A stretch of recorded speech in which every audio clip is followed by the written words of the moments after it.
Hello नमस्कार दोस्तों, मैं हरेंद्र कुमार आप सभी का दोस्त, आप सभी को इंजीनियर हरेंद्र क्लासेस में स्वागत करता हूं। जैसा कि दोस्तों आप लोग जानते हैं कि हम लोग प्रतिदिन क्विज में क्वेश्चन पूछते हैं और मेरा पिछले दिन का क्वेश्चन था कि बताइए दांत में मोलर की संख्या कितना होता है। यानी हमारे दांत में मोलर जो दांत होता है ना, हमारे पहले तो समझिए कि पूरे मुंह में यानी 4 प्रकार के दांत होता है। मुंह में कितने बाबू? 4 प्रकार के दांत होता है। कौन कौन? तो एक होता है इंसीजर, दूसरा केनाइन, तीसरा प्रीमोलर और चौथा मोलर। तो मोलर जो दांत होता है ना दोस्त, सबसे पीछे होता है और इसकी संख्या होती है 12। इसकी संख्या कितनी होती है? 12। इसके बाद में प्री मोलर आता है, पीछे से बता रहा हूँ दोस्त। उसके बाद में मोलर के बाद में प्री मोलर आता है। प्री मोलर की संख्या होता है कितना? 8। प्री मोलर की संख्या 8 होता है। उसके बाद में आइएगा आगे तो केनाइन होता है। केनाइन की संख्या 4 होती है। ठीक, केनाइन की संख्या 4 होती है। उसके आगे आइएगा यानी सबसे फ्रंट साइड पर सबसे आगे, तो यह होता है इंसीजर। इंसीजर की संख्या 4 दूनी 8 होता है, यानी 4 ऊपर 4 नीचे, यानी इंसीजर की संख्या कुल कितना होता है बाबू? 8 होता है। हम उम्मीद करते हैं कि आप लोग इस क्वेश्चन को समझ गए होंगे। चलिए आज के हम लोग घटना चक्र के इतिहास के साथ बढ़ते हैं। आइए, अब इतिहास में सर हड़प्पा सभ्यता चल रहा था, हड़प्पा सभ्यता और संस्कृति के बारे में अब हम लोग क्वेश्चन डिस्कस करेंगे। देखिए, लोथल जो प्राचीन स्थल है ना, यानी हड़प्पा कालीन जो स्थल है, यानी सिंधु घाटी सभ्यता के विभिन्न स्थल जो है, हड़प्पा हो गया, कालीबंगा हो गया, धौलावीरा हो गया, बनावली हो गया, तो यहाँ से कौन कौन सा चीज़ का पुरातात्विक खोज मिला है उसके बारे में हम अभी बताने जा रहा हूँ। ठीक, तो लोथल से कौन सा मिला है बाबू? तो गोदीबाड़ा। लोथल से क्या मिला है? हाँ, यानी लोथल से पुरातात्विक खोज क्या मिला है? गोदीबाड़ा। तो पूछ देगा गोदीबाड़ा सिंधु घाटी सभ्यता के किस स्थल से प्राप्त किया गया है? तो लोथल से। अब सर लोथल देख कर क्या ख्याल आया? सिंधु घाटी सभ्यता का सबसे बड़ा बंदरगाह लोथल था। कौन? लोथल। लोथल कहाँ था? तो गुजरात में। गुजरात राज्य में लोथल बंदरगाह सबसे बड़ा सिंधु घाटी सभ्यता का बंदरगाह था। कोई दिक्कत है? अब देखिए, अगर पूछेगा कि सिंधु घाटी सभ्यता के सबसे बड़ा जगह कौन सा था, यानी सबसे बड़ा स्थान कौन सा था, कौन सा जगह एरिया सबसे बड़ा था, तो राखीगढ़ी। कौन सा बाबू? राखीगढ़ी, जो कि हरियाणा में है। राखीगढ़ी जो स्थान है बाबू, वह सिंधु घाटी सभ्यता के सबसे बड़ी क्षेत्रफल की दृष्टि से सबसे बड़ा जगह था, एरिया था। समझ में आ गया ना? कौन सा? राखीगढ़ी। अब अगला कह रहा है कि कालीबंगा से कौन सा चीज़ खोजा गया है? तो जूता हुआ खेत। जूता हुआ यानी जोताई किया हुआ खेत दोस्त कालीबंगा से प्राप्त हुआ है। और कालीबंगा कहाँ है? तो राजस्थान में।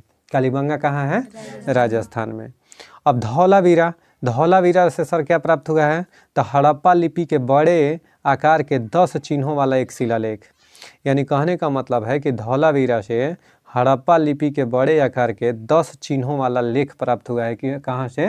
धौलावीरा से। बनावली से, बनावली से पक्की मिट्टी के बनी हुई हल की प्रतिरूपी प्राप्त हुई है। यानी अगर पक्की हुई मिट्टी की बनी हुई हल, यानी एक हल मिट्टी का बना हुआ है, उसको आग में पका दीजिए, तो वहीं पक्की मिट्टी की बनी हुई हल की प्रतिकृति यानी जो आकृति है वह कहाँ से मिली है बाबू? तो बनावली से। कहाँ से? बनावली से। धौलावीरा से क्या मिला है? हड़प्पा लिपि के बड़े आकार के 10 चिन्हों वाला एक शिलालेख प्राप्त हुआ है। अब आइए, एक जूते हुए खेत का खोज कहाँ से? तो अभी बताया कालीबंगा से। कालीबंगा कहाँ है बाबू? राजस्थान में। यह बहुत जरूरी क्वेश्चन है, समझिए, इम्पोर्टेंट है। निम्न में से किस हड़प्पा नगर में जूते हुए खेतों के निशान मिले हैं? तो कालीबंगा से। सुनिए, हड़प्पा सभ्यता से क्या मिला है साक्ष्य में? तो सावधान R35, सावधान R35। लोथल से गोदीबाड़ा, लोथल से क्या मिला है? गोदीबाड़ा। कोई दिक्कत है? कालीबंगा से जूता हुआ खेत और मोहनजोदड़ो से नर्तकी की मूर्ति, यानी नृत्य करती हुई एक स्त्री का फोटो यानी चित्र यानी नर्तकी की मूर्ति, ठीक है, कहाँ से प्राप्त हुआ है? तो मोहनजोदड़ो से। अब मोहनजोदड़ो का अर्थ क्या होता है? मृतकों का टीला, मृतकों का टीला। मोहनजोदड़ो, चनहुदड़ो किस नदी के किनारे स्थित है? सिंधु नदी घाटी के किनारे। लोथल भोगवा नदी के किनारे। हड़प्पा रावी नदी के किनारे। कालीबंगा ठीक है। फिर आपको रोपण सतलज नदी के किनारे, रोपण कहाँ है? पंजाब में, रोपण पंजाब में, ठीक है। आइए सुनिए, हड़प्पा किस नदी के किनारे स्थित है? रावी नदी के किनारे, हस्तिनापुर गंगा नदी के किनारे, नागार्जुन कोंडा कृष्णा नदी के किनारे। नागार्जुन कोंडा किस नदी के किनारे? कृष्णा नदी के किनारे। पैठन गोदावरी नदी के किनारे स्थित है। पैठन कहाँ पर बाबू? गोदावरी नदी के किनारे स्थित है। अब सुनिए, हड़प्पा रावी नदी के किनारे, कालीबंगा अभी जस्ट पूछा घगर नदी के किनारे। कालीबंगा किस नदी के किनारे? घगर नदी के किनारे। लोथल भोगवा नदी के किनारे, आरोपण बाबू सतलज नदी के किनारे। हड़प्पा किस नदी के किनारे स्थित है? रावी नदी के। सैंधव सभ्यता का महान स्नानागार कहाँ से प्राप्त हुआ है? यानी महान स्नानागार और अन्नागार दोनों मोहनजोदड़ो से। कहाँ से? मोहनजोदड़ो से, ठीक है। आइए, विशाल स्नानागार पुरातत्व स्थल से पाया गया है। यानी विशाल जो स्नानागार है ना, कहाँ से बाबू? तो मोहनजोदड़ो से। देखिए, स्नानागार और अन्नागार दोनों कहे कि कहाँ से? तो मोहनजोदड़ो से, मोहनजोदड़ो से। अब सर इसमें फंस जाता है मामला ना कि सर सबसे बड़ी इमारत सिंधु घाटी सभ्यता के कौन सा था? अन्नागार। और अक्सर लड़का फंस जाता है स्नानागार और अन्नागार में। तो जो अन्नागार था ना, अन्नागार क्या था? तो उसमें खाद्य पदार्थ रखने वाला, यानी कहने का मतलब अनाज रखने वाला एक गोदाम था। कौन सा? अन्नागार। स्नानागार एक प्रकार के कुंड था जिसमें बहुत सारे लोग क्या कर सकते थे? एक साथ स्नान कर सकते थे। नहीं, आजकल पोखरा जिसको बोलते हैं, तालाब बोलते हैं, सिमिलर उसी के जैसा था। सिंधु घाटी की सभ्यता के किस पुरा स्थल से नाव के चित्र या मॉडल प्राप्त हुआ है? यानी सिंधु घाटी सभ्यता के किस पुरा स्थल से नाव के चित्र या मॉडल प्राप्त हुआ है? तो मोहनजोदड़ो एवं लोथल से। कहाँ से? मोहनजोदड़ो एवं लोथल से। देखिए, नाव के चित्र या मॉडल, नाव के चित्र या मॉडल कहाँ से मिला है बाबू? तो मोहनजोदड़ो एवं लोथल से। याद रखिएगा, यह बहुत भी यही क्वेश्चन है। सिंधु घाटी के बारे में निम्न में से कौन सा कथन असत्य है? तो डी, यानी लोग लोहे से परिचित नहीं थे। सॉरी, लोग लोहे से परिचित थे, तो यह गलत है। यानी सिंधु घाटी सभ्यता के लोग लोहे से परिचित नहीं थे। समझ में आ गया ना? नगरों में नालियों की सुदृढ़ व्यवस्था थी। यानी सिंधु घाटी सभ्यता में नगर जो था ना, नगरों की नालियाँ जो था उसकी सुदृढ़ व्यवस्था थी। व्यापार और वाणिज्य उन्नत दशा में था। व्यापार और वाणिज्य किस दशा में था? उन्नत दशा में था। मातृदेवी की उपासना की जाती थी। मातृदेवी की उपासना की जाती थी, ठीक है। तो सिंधु घाटी की सभ्यता के बारे में निम्न में से कौन सा कथन असत्य है? तो लोग लोहे से परिचित है, यह क्या है? असत्य है। बाकी सब सत्य है। तो सिंधु घाटी सभ्यता मातृसत्तात्मक थी कि पितृसत्तात्मक? तो मातृसत्तात्मक, ठीक है। मातृसत्तात्मक का चीज। आज के हम लोग का समाज मातृसत्तात्मक है कि पितृसत्तात्मक? पितृसत्तात्मक। कोई भी बोलता है कि केकर बेटी हो, केकर बेटा हो, तो बाप के नाम बोलते हो आगे। समझ में आ रहा है ना? यानी माँ के नाम को पीछे छोड़ देती हो। हम भी छोड़ देते हैं, आप भी छोड़ देती हो।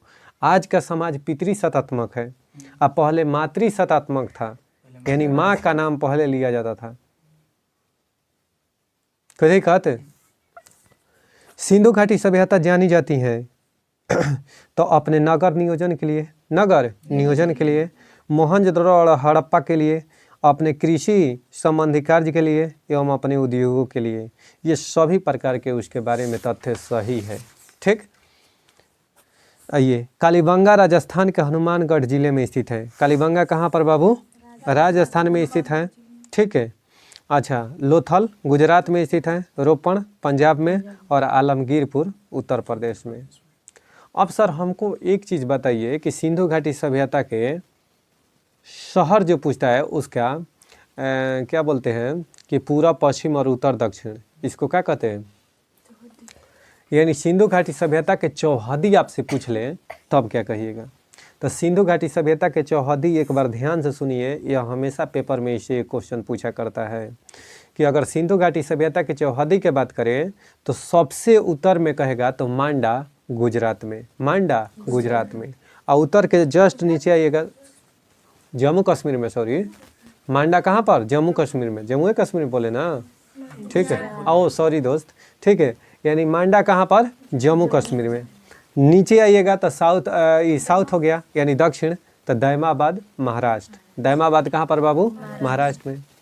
अगर पूरब में आइएगा तो पूरब में आइएगा तो आलमगीरपुर, ठीक है, आलमगीरपुर, आलमगीरपुर कहाँ है बाबू, तो उत्तर प्रदेश में, आलमगीरपुर उत्तर प्रदेश मेरठ में, ठीक है।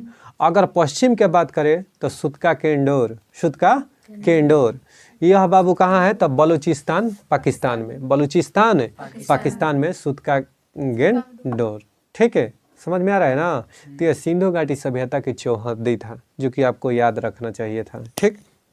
सुनिए, निम्नलिखित में से सिंधु सभ्यता से संबंधित कौन से केंद्र उत्तर प्रदेश में स्थित है, तो उत्तर प्रदेश में सुनिए कौन कौन सा केंद्र स्थित है, तो आलमगीरपुर, कौन, आलमगीरपुर, और कौन सा बाबू, तो हुलास, आलमगीरपुर और हुलास दो ऐसे सिंधु घाटी सभ्यता के स्थल है जो उत्तर प्रदेश में स्थित है। निम्नलिखित में से कौन सा हड़प्पाकालीन स्थल गुजरात में स्थित है, तो लोथल, लोथल कहाँ है बाबू, गुजरात में।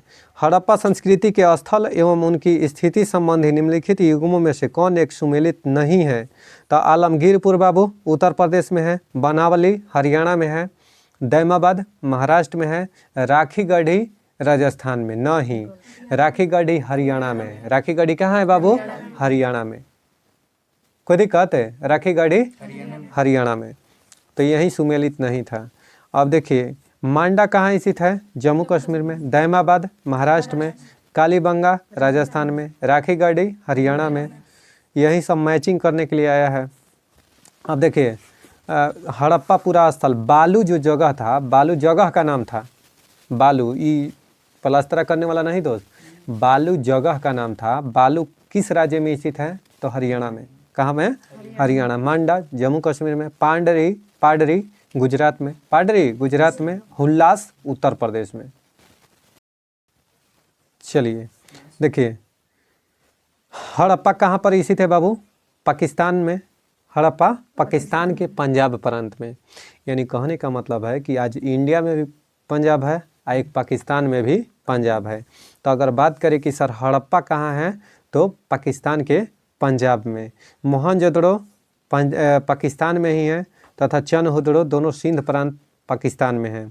सुरकोटदा गुजरात में स्थित है, सुरकोटदा गुजरात में, कोई दिक्कत है। और सुरकोटदा जो है, सुरकोटदा और बनावली दोनों सरस्वती नदी के तट पर स्थित है। सुर बनावली कौन है, सरस्वती। तो सुरकोटदा और बनावली नदी, बनावली दोनों जो जगह है, स्थल है, वह किस नदी के किनारे स्थित है, तो सरस्वती नदी के किनारे स्थित है, ठीक।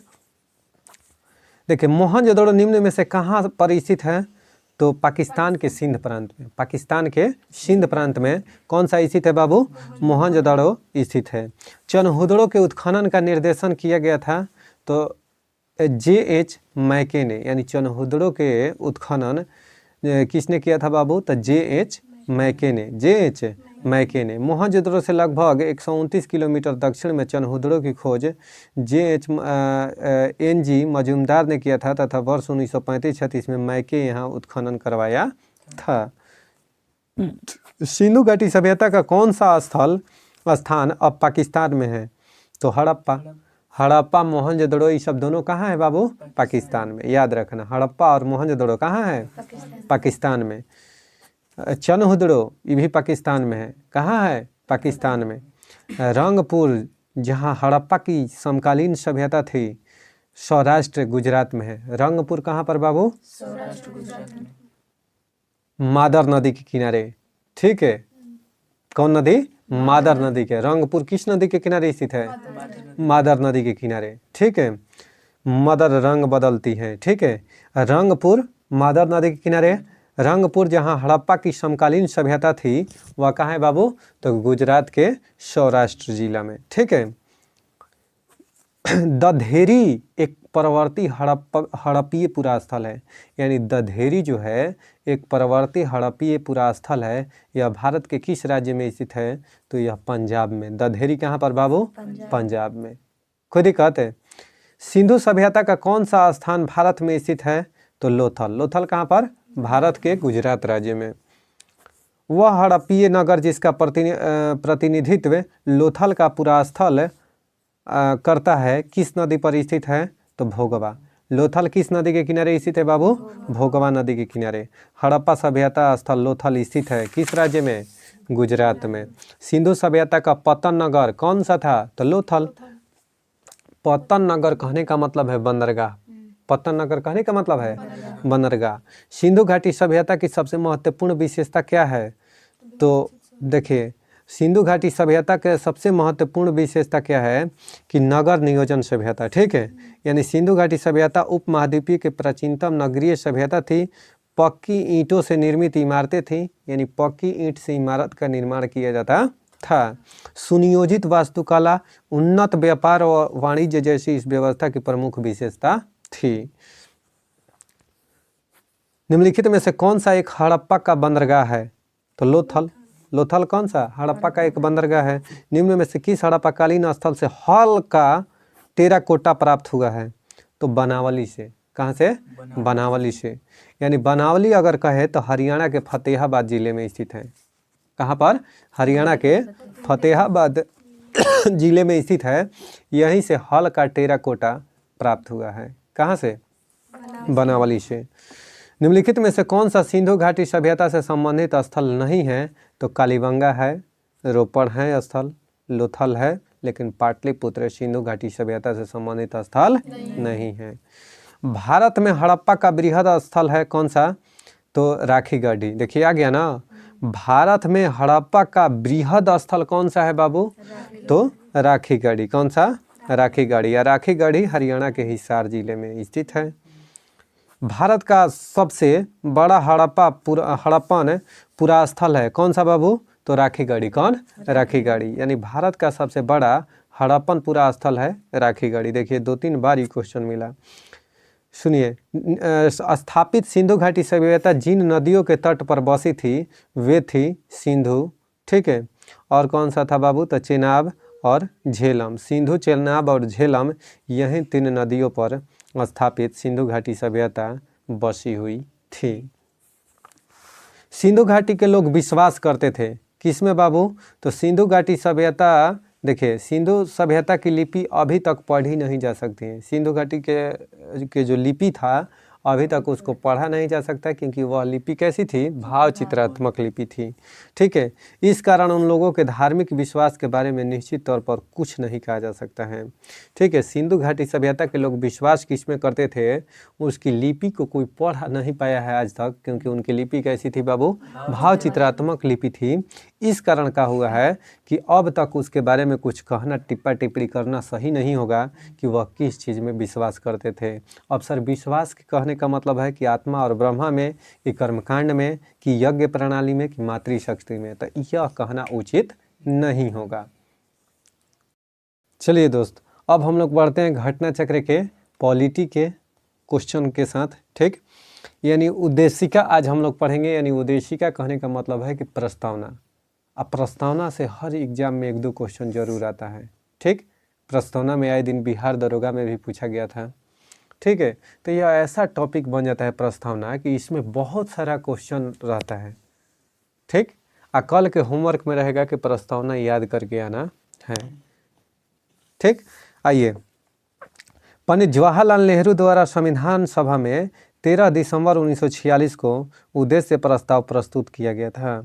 यानी पंडित जवाहरलाल नेहरू द्वारा संविधान सभा में 13 दिसंबर 1946 को उद्देश्य प्रस्ताव प्रस्तुत किया गया था। कब बाबू? 13 दिसंबर 1946 को। उद्देश्य प्रस्ताव का अर्थ हुआ कि प्रस्तावना। प्रस्तावना किसके द्वारा प्रस्तुत किया गया था? तो पंडित जवाहरलाल नेहरू द्वारा। पहला तो ये क्वेश्चन हो गया। प्रस्तावना को कब पंडित जवाहरलाल नेहरू द्वारा प्रस्तुत किया गया था? तो 13 दिसंबर 1946 को। ठीक, 22 जनवरी 1947 को उद्देश्य प्रस्ताव को संविधान सभा द्वारा अंगीकृत किया गया। यानी 22 जनवरी 1947 को इसको फाइनली क्या कर दिया गया, एक्सेप्ट कर लिया गया। किसको? उद्देशिका प्रस्ताव को।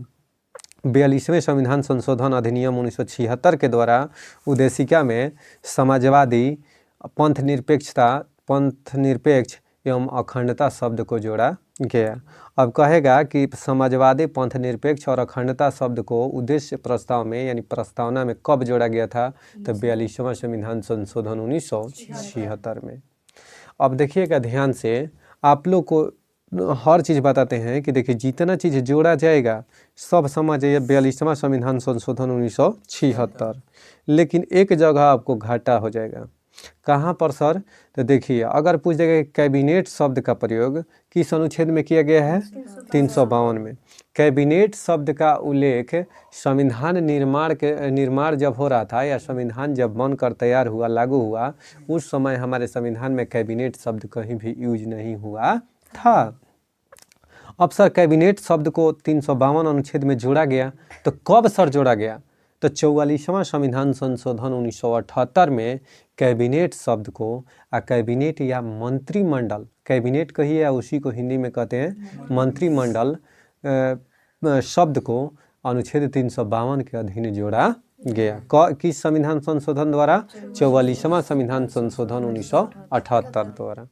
कोई दिक्कत है? 44वें संविधान संशोधन 1978 द्वारा ही क्या किया गया था कि जो लोकसभा का कार्यकाल 6 वर्ष से घटाकर 5 वर्ष कर दिया गया था। इंदिरा गांधी के शासनकाल में क्या कर दिया गया था कि लोकसभा का कार्यकाल बढ़ाकर 5 वर्ष से बढ़ाकर 6 वर्ष कर दिया गया था 42वां संविधान संशोधन 1976 के द्वारा। फिर 1978 में मोरारजी देसाई का सरकार बनता है और मोरारजी देसाई के सरकार में क्या होता है कि पुनः 44वां संविधान संशोधन आता है और इसके द्वारा 44वां संविधान संशोधन 1978 के द्वारा लोकसभा का कार्यकाल पुनः घटाकर 5 वर्ष कर दिया जाता है। कोई दिक्कत है? और देखिएगा 1978 को देखकर मोरारजी देसाई के सरकार को देखकर आ गया क्या कि बिहार के पूर्व मुख्यमंत्री थे बीपी मंडल, ठीक है। बीपी मंडल की अध्यक्षता में मंडल आयोग का गठन हुआ था। बीपी मंडल की अध्यक्षता में मंडल आयोग का गठन 1978 में हुआ था। किसके शासनकाल में बाबू? तो वह मोरारजी देसाई के सरकार में, यानी मोरारजी देसाई के शासनकाल, उस समय भारत के प्रधानमंत्री मोरारजी देसाई हुआ करते थे। उस समय का हुआ था कि बीपी मंडल कमेटी का गठन हुआ। वो किस लिए? तो ओबीसी के आरक्षण के लिए मंडल आयोग का गठन, जिसको आप जानते हैं कि मंडल आयोग। तो मंडल आयोग का गठन किसके लिए? तो ओबीसी के आरक्षण के लिए। ओबीसी का जो आज 27% आरक्षण है ना, तो बीपी मंडल कमेटी का ही देन है। तो बीपी मंडल कमेटी के गठित हुआ था कब? 1978 में, और 1980 में अपना फाइनली रिपोर्ट प्रस्तुत किया था। समझ में आ गया ना? कोई डाउट? ओबीसी का आरक्षण कितना? 27%। सिमिलरली ले लीजिए ईडब्ल्यूएस। ईडब्ल्यूएस क्या है? तो एक्सट्रीमली बैकवर्ड क्लासेस, ठीक है। Sorry, economically weaker section, economically weaker section, EWS हो गया। 103वां संविधान संशोधन 2019, 103वां संविधान संशोधन 2019, इसके द्वारा क्या किया गया कि ईडब्ल्यूएस का आरक्षण 10% दिया गया। कितना? 10% आरक्षण दिया गया। कोई दिक्कत है? आइए आगे हम लोग बढ़ते हैं। तो 42वें संविधान संशोधन अधिनियम 1976 द्वारा उद्देशिका में, उद्देशिका कहने का मतलब है बाबू प्रस्तावना में, क्या किसमें? प्रस्तावना में समाजवादी, पंथ निरपेक्ष और अखंडता शब्द को जोड़ा गया। भारतीय संविधान के उद्देशिका ने भारत को संपूर्ण प्रभुत्व संपन्न समाजवादी पंथ निरपेक्ष लोकतंत्रात्मक गणराज्य के रूप में घोषित किया है। ठीक, संविधान की उद्देशिका अपने नागरिकों को 3 प्रकार की न्याय देता है। यानी हमारे जो प्रस्तावना है बाबू, यह 3 प्रकार की न्याय देता है, सामाजिक, आर्थिक और राजनीतिक। धार्मिक अधिकार नहीं देता है। तो आपसे क्वेश्चन पूछेगा कि निम्नलिखित में से कौन सा अधिकार उद्देशिका प्रस्ताव में नहीं है, या निम्नलिखित में से कौन सा अधिकार संविधान द्वारा नहीं दिया जाता है। तो सुनिएगा, दे देगा सामाजिक, आर्थिक और राजनीतिक, का चौथा दे देगा धार्मिक। तो धार्मिक स्वतंत्रता आपका नहीं है, यानी कहने का मतलब, सॉरी, धार्मिक अधिकार तीन प्रकार के न्याय होता है ना, तो धार्मिक न्याय की व्यवस्था नहीं है, धार्मिक न्याय की व्यवस्था नहीं है।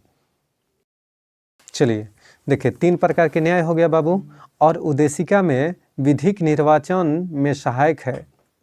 उद्देशिका जो है संविधान में विधिक निर्वाचन में सहायक है। सर अलादी कृष्ण स्वामी अय्यर के अनुसार उद्देशिका हमारे स्वप्नों और विचारों का प्रतिनिधित्व करती है। यानी कौन, अलादी कृष्ण स्वामी अय्यर के अनुसार उद्देशिका जो है हमारे स्वप्नों और विचारों का प्रतिनिधित्व करती है। इसी प्रकार के एम मुंशी का बड़ा स्टेटमेंट पेपर में पूछता है। इनके अनुसार क्या कहा गया है कि एम मुंशी के अनुसार उद्देशिका हमारे प्रभुत्व संपन्न लोकतंत्रात्मक गणराज्य की जन्म कुंडली है। इनका कहना है कि उद्देशिका जो है ना, यानी प्रस्तावना, हमारे प्रभुत्व संपन्न लोकतंत्रात्मक गणराज्य की जन्म कुंडली है। प्रस्तावना यानी उद्देशिका को संविधान का भाग केशवानंद बनाम केरल राज्य 1973 बाद में स्वीकार किया गया था। अब केशवानंद बनाम केरल राज्य के जो था, इसका सबसे बड़ा बेंच बैठक हुआ था। यानी अब तक का सबसे बड़ा बेंच कौन सा है बाबू, तो केशवानंद भारती बनाम केरल स्टेट जो है, इसमें 13 जजों की बेंच बैठी थी, 13 जजों की बेंच बैठी थी। और गोलकनाथ मामला जो आया था ना पंजाब राज्य, वह था, उसमें 11 बेंच का बैठक हुआ था। कितने का? 11 बेंच का बैठक हुआ था। तो जो केशवानंद भारती बनाम केरल जो राज्य है वह 1973 बाद में स्वीकार किया गया। इससे पूर्व बेरुबारीवाद आया था। बेरुबारीवाद कब बाबू? 1960 में। बेरुबारीवाद कब? 1960 में। उद्देशिका को संविधान का अंग नहीं माना गया था। यानी जो बेरुबारीवाद 1960 आया था, तो इसमें उद्देशिका को संविधान का अंग नहीं माना गया था। लेकिन केशवानंद भारती बनाम केरल राज्य जब 1973 में आया, तो इसके द्वारा कहा गया कि उद्देशिका में कुछ हम संशोधन परिवर्तन कर सकते हैं। ठीक है। अब देखिए, गोलकनाथ बनाम पंजाब राज्य, यह 1967 में। कब बाबू? 1967 में। गोलकनाथ बनाम पंजाब राज्य 1967 के प्रकरण में उद्देशिका को संविधान की मूल आत्मा कहा गया है। उद्देशिका को क्या कहा गया है? संविधान की मूल आत्मा कहा गया है। बोम्बई बनाम यूनियन ऑफ इंडिया 1994 बाद में उच्चतम न्यायालय ने यह अवधारणा पुनः स्पष्ट की कि उद्देशिका संविधान का भाग है तथा पंथ निरपेक्षता संविधान का मूल लक्षण है। उद्देशिका की प्रकृति न्याय योग्य नहीं है। उद्देशिका की प्रकृति न्याय योग्य नहीं है। प्रस्तावना में विचार, देखिए हमारे संविधान के प्रस्तावना में 5 प्रकार की स्वतंत्रता है। विचार, अभिव्यक्ति, विश्वास, धर्म और उपासना। विचार, अभिव्यक्ति, विश्वास, धर्म और उपासना। 5 प्रकार की स्वतंत्रता है, 3 प्रकार की न्याय है और 2 प्रकार की समानता है। अवसर और प्रतिष्ठा की समानता है। यह पेपर में आपसे डायरेक्ट पूछेगा कि प्रस्तावना में कितने प्रकार की न्याय है बाबू, तो 3 प्रकार के न्याय है, सामाजिक, आर्थिक और राजनीतिक। धार्मिक न्याय नहीं है, याद रखिएगा कान खोल के, ना तो धोखा हो जाएगा। ठीक। 5 प्रकार की स्वतंत्रता है। कौन सा सर? तो विचार, अभिव्यक्ति, धर्म, विश्वास और उपासना की स्वतंत्रता है। और 2 प्रकार की समानता है, अवसर और प्रतिष्ठा की समानता है। के मुंशी ने उद्देशिका को डॉक्टर भीमराव अंबेडकर ने संवैधानिक उपचारों के अधिकार को संविधान की आत्मा और हृदय माना है। ठीक है। यानी डॉक्टर भीमराव अंबेडकर के अनुसार जो संवैधानिक उपचारों के अधिकार है, सर संवैधानिक उपचारों के अधिकार जानते हैं कौन सा अनुच्छेद है? अनुच्छेद 32। अनुच्छेद 32 को डॉक्टर भीमराव अंबेडकर ने संवैधानिक उपचारों का अधिकार बताया है। संविधान के आत्मा कहा है। ठीक है। और सर के एम मुंशी ने उद्देशिका को राजनीतिक जन्मपत्री कहा है। के एम मुंशी ने जो प्रस्तावना है इसको राजनीतिक जन्मपत्री यानी जन्म कुंडली कहा है। कौन? के एम मुंशी। सुभाष कश्यप ने कहा है कि संविधान शरीर है तो प्रस्तावना उसकी आत्मा है। कौन? सुभाष कश्यप। सुभाष जो कश्यप हैं उसने कहा है कि अगर संविधान शरीर है तो प्रस्तावना उसकी क्या है? आत्मा है। डॉक्टर भीमराव अंबेडकर ने संविधान को एक पवित्र दस्तावेज कहा है। संविधान को किसने बाबू एक पवित्र दस्ता कहा है? तो डॉक्टर भीमराव अंबेडकर ने। ठीक है। तो बताइए 26 जनवरी 1950 को भारत की वास्तविक संवैधानिक स्थिति क्या थी? तो संपूर्ण प्रभुत्व संपन्न और लोकतंत्रात्मक गणराज्य। यानी 26 जनवरी 1950 को भारत की वास्तविक संवैधानिक स्थिति क्या थी बाबू? तो संपूर्ण प्रभुत्व संपन्न लोकतंत्रात्मक गणराज्य। लोकतंत्रात्मक गणराज्य। भारत के संविधान के निर्माताओं का मत निम्नलिखित में से किससे प्रतिबिंबित होता है? किसमें प्रतिबिंबित होता है? तो उद्देशिका में। किसमें बाबू? यानी भारत के संविधान के निर्माताओं का मत माने समझते हैं ना, विचार निम्नलिखित में से किसमें प्रतिबिंबित होता है यानी झलकता है? तो वह उद्देशिका में। काहे कि उद्देशिका क्या है बाबू? उसके विचारों का एक छोटा सा संग्रह है, दैट इज कॉल्ड की ऑफ कॉन्स्टिट्यूशन। इसलिए इसको संविधान की कुंजी कहा जाता है। किसको? प्रस्तावना को संविधान की कुंजी कहा जाता है। और संवैधानिक उपचारों के अधिकार को डॉक्टर भीमराव अंबेडकर ने संविधान का आत्मा कहा था या हृदय कहा था। कोई दिक्कत है? कह रहा है कि भारतीय गणतंत्र की 26/1/1950 को सही संवैधानिक वास्तु स्थिति क्या थी जब संविधान लागू किया गया था? तो संपूर्ण प्रभुत्व संपन्न लोकतंत्रात्मक गणराज्य। यानी 1950 में संपूर्ण प्रभुत्व संपन्न लोकतंत्रात्मक गणराज्य हो गया था।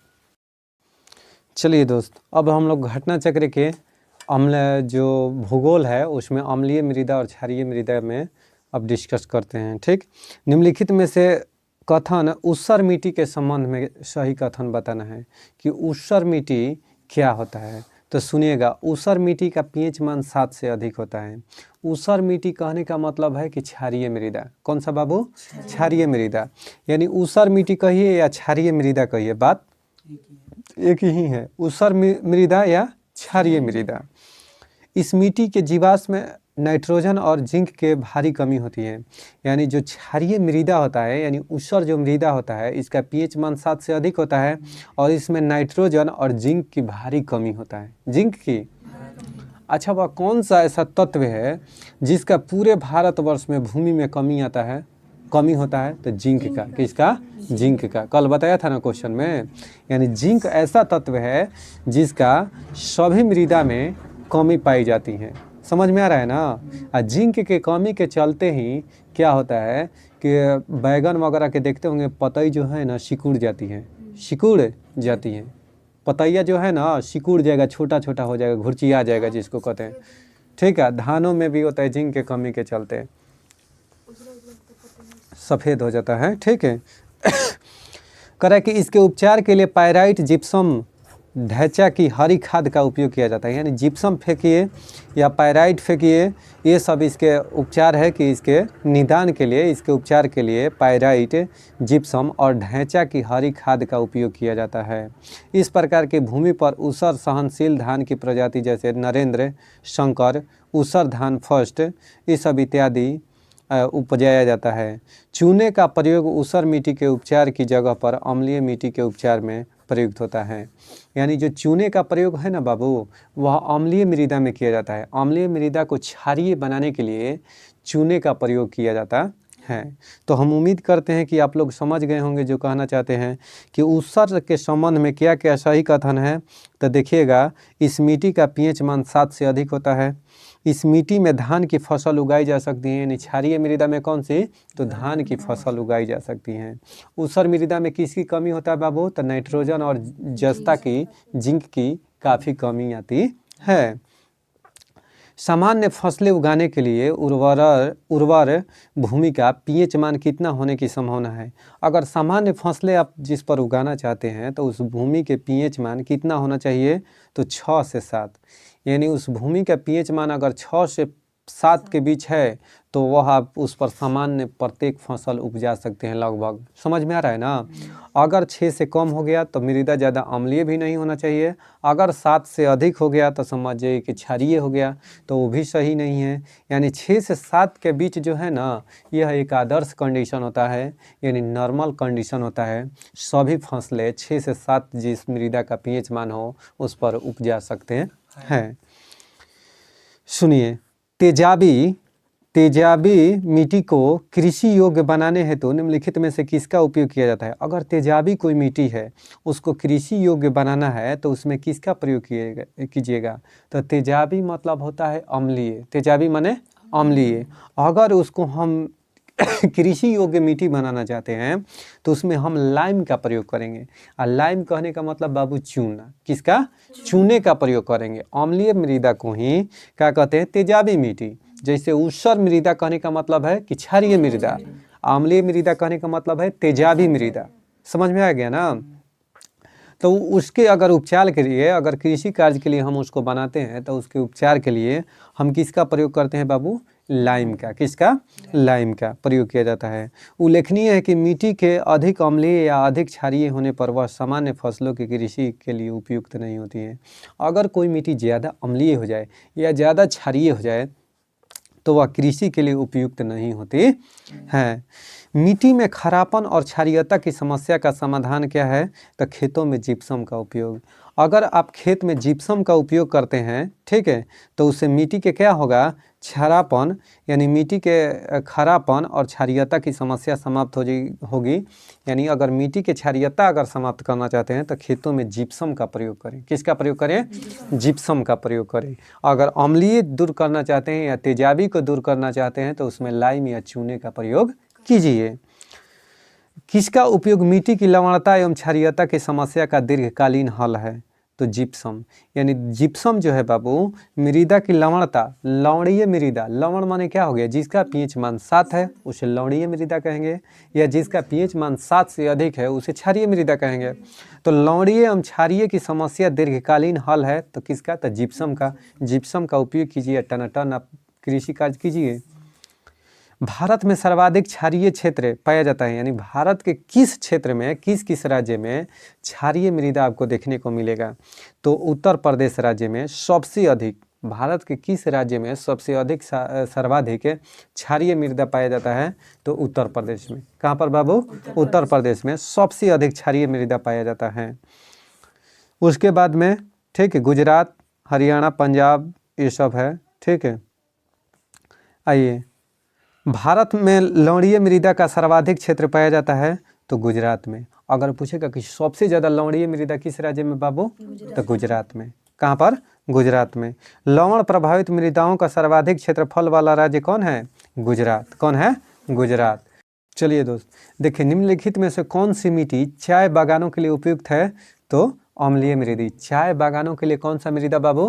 अम्लीय मृदा क्या होता है? उपयुक्त होता है। उपयुक्त होता है यानी कहने का मतलब है कि बहुत अच्छा होता है अम्लीय मृदा चाय की फसल के लिए, ठीक है। आइए, करें कि भारत में निम्न में से किस क्षेत्र में मृदा अपरदन की समस्या गंभीर है? यानी भारत के कौन सा ऐसा क्षेत्र है जहां पर मृदा अपरदन, अब सर मृदा अपरदन सॉइल इरोजन का टर्म आ गया, ठीक है। अब सर सॉइल इरोजन होता क्या है? इसको सॉइल इरोजन इंग्लिश में कहते हैं, हिंदी में मृदा अपरदन कहते हैं।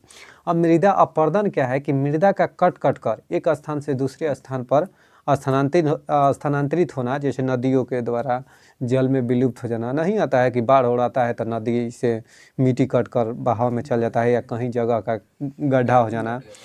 तो सर सबसे अधिक मिट्टी मृदा अपरदन की समस्या कहाँ पर है? तो शिवालिक पहाड़ियों के पाद क्षेत्र में। यानी जो शिवालिक पहाड़ियाँ है ना, जैसे ढलाव वो सब इलाका है। अब वो ढलाव है, जिन्हीं बारिश होता है ना, मौसमी बारिश होता है तो वहाँ पर काफ़ी धार के साथ, ठीक है, जल ऊपर से नीचे आता है तो नीचे आता है तो जितना ही नीचे आएगा उतना ही मृदा को क्या करेगा? खखोर कर बाहर, ठीक है, करेगा नहीं।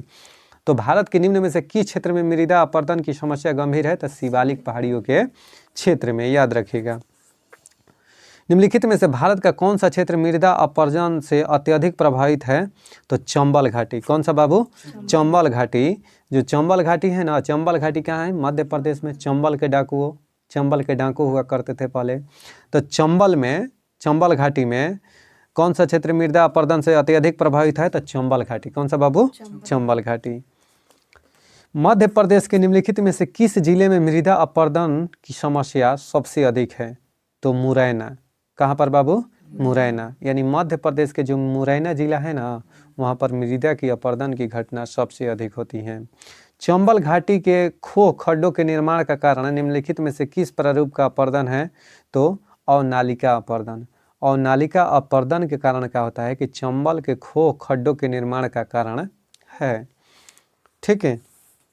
फसल चक्र आवश्यक है किस लिए बाबू? तो मृदा की उर्वरता शक्ति को बढ़ाने के लिए। यानी मृदा के अगर उर्वरकता शक्ति को बढ़ाना है, तो हम क्या करेंगे? फसल चक्र करेंगे। यानी अब फसल चक्र सर अब क्या होता है? तो किसी एक ही स्थान पर विभिन्न प्रकार के फसलों को उपजाना क्या कहलाता है? फसल चक्र कहलाता है। कि अगर एक ही स्थान है, उस पर कभी गेहूँ, कभी धान, कभी मूंग, कभी रहर, माने डिफरेंट टाइप के आप फसल को उपजाते हैं, क्रॉप्स करते हैं, ठीक है, तो हम क्या कहेंगे? उसको फसल चक्र कहेंगे। खुद ही कहते हैं। देखिए कौन सा तरीका मिट्टी की उर्वरता प्राप्त करने का नहीं है? तो बीज संशोधन। बीज संशोधन से मिट्टी की उर्वरता प्राप्त करने की तरीका नहीं है। बीज संशोधन माने समझ रहे हैं कि आज हम ये बिया रोपे हैं, कल दूसरा बिया लाकर रोप दिए, उसमें इम्प्रूव किए, तो उससे मृदा के अपर्दन में, उसमें मृदा की उर्वरता पर थोड़े ना कोई प्रभाव पड़ेगा। हाँ, मृदा के अपर्दन पर उर्वरता पर प्रभाव क्या पड़ेगा?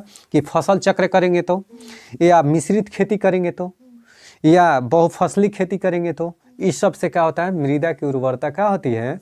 बरकरार रहती है, यानी मृदा की उर्वरता बढ़ती है, न कि बीज संशोधन से मृदा की उर्वरता बढ़ती है। ये गलत होगा, ठीक है। करेगी कृषि भूमि में किसके पौधे उगाने से भूमि का अपर्दन अधिकतम तीव्रता से होता है? तो सोरघम। सोरघम के अगर आप पौधा उपजाइएगा ना, सोरघम कहने का मतलब जानती हैं? ज्वार। ज्वार को सोरघम कहते हैं, ज्वार को सोरघम कहते हैं। क्या देखिए, विश्व वन्य जीव कोष के एक विश्लेषण के अनुसार सोरघम यानी ज्वार किसी अन्य फसल की तुलना में भूमि अपर्दन के लिए अधिक उत्तरदायी है।